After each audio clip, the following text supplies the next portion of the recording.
दोस्तों, दक्षता mathematics module के एक छोटे से चैप्टर के साथ हम आपका स्वागत करते हैं। ये चैप्टर आपको दक्षता प्रशिक्षण मॉड्यूल के पेज नंबर 174-75 में देखने को मिलेंगे।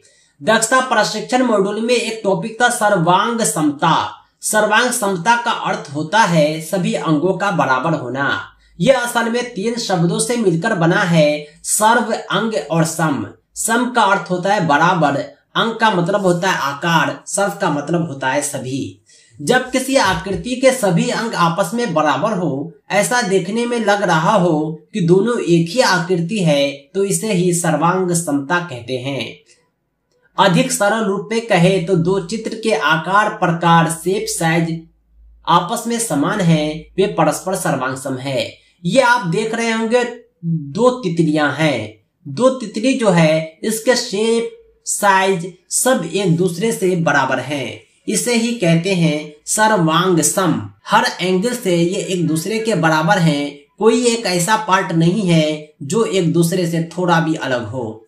दूसरी आकृति आप देख रहे होंगे, ये आइसक्रीम है। दोनों एक दूसरे के सर्वांग सम है। दोनों दिखने में एक जैसे हैं और इसमें उतना ही बिंदु है जितने इसमें हैं, इसमें जितने हैं उतने ही इसमें हैं। यानी जरा भी दोनों में डिफरेंस नहीं है। ऐसा लग रहा है कि दोनों एक ही का फोटोकॉपी है।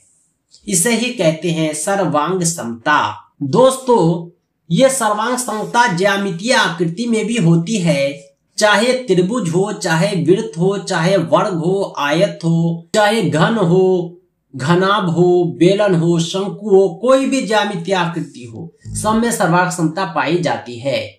उदाहरण के लिए हम 2 ज्यामितीय आकृति लेकर आए हैं। देखिए, दोनों त्रिभुज आपस में सर्वांग सम है। यहाँ दोनों के कोण आपस में बराबर हैं, दोनों की भुजा आपस में बराबर है, दोनों की दूसरी भुजा भी आपस में बराबर है, दोनों की तीसरी भुजा भी आपस में बराबर है। इस प्रकार हम कह सकते हैं कि त्रिभुज ABC त्रिभुज EFG के सर्वांग सम है। इतना ही नहीं बल्कि दोनों के जो कोण हैं, तीनों कोण और तीनों भुजा सभी आपस में बराबर हैं। अब हम देखते हैं वृत्त की सर्वांग समता। ये 2 वृत्त है, दोनों की त्रिज्या आपस में बराबर है, दोनों के क्षेत्रफल आपस में बराबर हैं, दोनों की परिधि आपस में बराबर है। इस प्रकार हम कह सकते हैं सर्किल A सर्वांग सम है सर्किल B के। दोस्तों, अब हम जानेंगे सममिति क्या है। सममिति सर्वांग सम से थोड़ा अलग होता है। इसमें आकृति में एक ऐसी रेखा तलाशी जाती है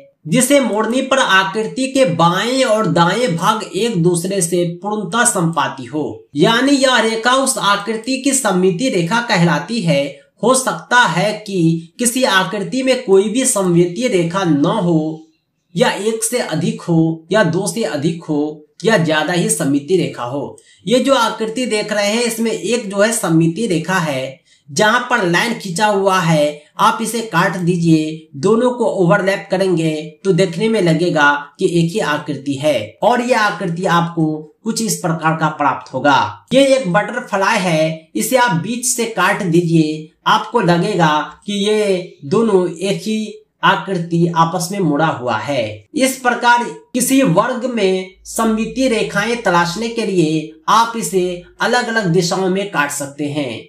ऐसा लगेगा कि दोनों एक ही जैसे आकार हैं। कहने का मतलब ये हुआ कि सममिति में ऐसी रेखा हम तलाशते हैं जहां से काटने पर एक जैसी 2 आकृतियां प्राप्त हो जाए। दोस्तों, अगर आप दक्षता परीक्षा की तैयारी कर रहे हैं तो इस तरह के ढेर सारे वीडियोज, कंप्लीट नोट्स आप हमसे प्राप्त कर सकते हैं। हम दक्षता परीक्षा की कंप्लीट तैयारी कराते हैं, PDF नोट्स और प्रिंटेड नोट्स देते हैं। चाहे आप सामान्य शिक्षक हों, शारीरिक शिक्षक हों, उर्दू शिक्षक हों, किसी भी प्रकार के शिक्षक हों, हमारी तैयारी आपके लिए सफिशिएंट है। दोस्तों, आज के लिए इतना ही। हम फिर मिलते हैं अगले वीडियो में। अगर आप हमसे संपर्क करना चाहते हैं नोट्स के लिए तो जरूर संपर्क करें। हमने दक्षता परीक्षा का क्रैश कोर्स भी लॉन्च किया है, जिसे कम समय में आप बेहतर तैयारी कर पाएंगे। दक्षता परीक्षा की कंप्लीट तैयारी के लिए आप कॉल व्हाट्सएप करें 7631314948 पर।